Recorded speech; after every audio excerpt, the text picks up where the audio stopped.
South Africa has had a curfew since March last year when the country went into hard lockdown. Now, civil rights organization AfriForum is calling for an end to the curfew. It has given the Minister of Cooperative Governance and Traditional Affairs, Nkosazana Dlamini-Zuma, until tomorrow to respond to its call. Joining me now is AfriForum Campaigns Manager Jacques Broodryk. Mr. Broodryk, thank you very much for your time. What exactly has been the response thus far? Have you received any? Good morning, and good morning to your viewers. At this stage, we have not received a response from the Minister, but like I said, she still has time until tomorrow morning or tomorrow before close of business day.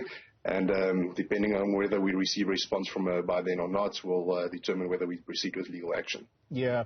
Your key argument as to why the curfew has got to be ended now?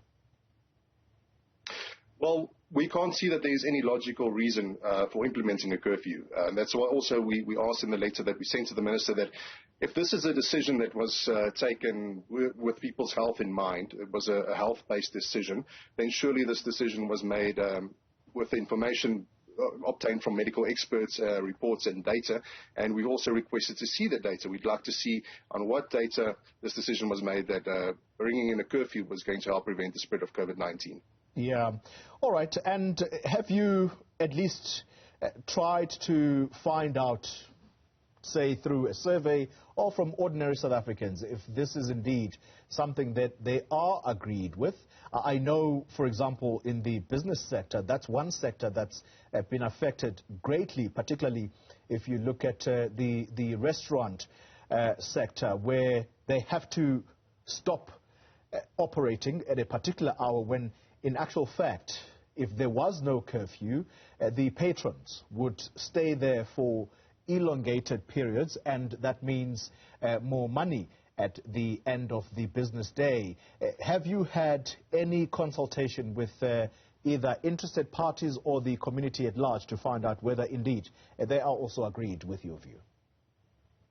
Well, as you know, the AfriForum has been supporting people in the tourism and the restaurant industry for quite a while now during these lockdowns with legal opinions and action regarding certain things that we felt were unacceptable. And I don't think a survey is needed, Noli, to be honest. I think you can just read the room and feel that the general public sentiment is that people share our standpoints on this. One of the things that we need to keep in mind is you could argue that, say, the curfew at the moment is 12 o'clock. That's not that bad. You know, most people are in bed by then anyway. But we also know that under this current regulations, this can be adjusted within a moment's notice, as President Ramaphosa has done many times. And we certainly don't want to see restaurants and the tourism industry again being negatively affected over the Christmas season. Yeah, just finally, Jacques, is the curfew the only matter you are concerned with? Is the curfew your only argument here, or do you have a problem with the actual state of national disaster that continues to be in force?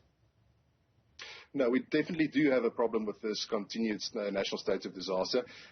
It just doesn't make sense. You cannot keep people locked in their homes and keep this thing hovering over their heads forever, continuously, without an end. We've seen how it's been abused by the state, how emergency procurement processes have been abused, how much corruption has happened, and people are free in this country, and it cannot simply continue like this unabated for as long as government feels that they want to abuse their power, and especially if it's not even based on any sound facts.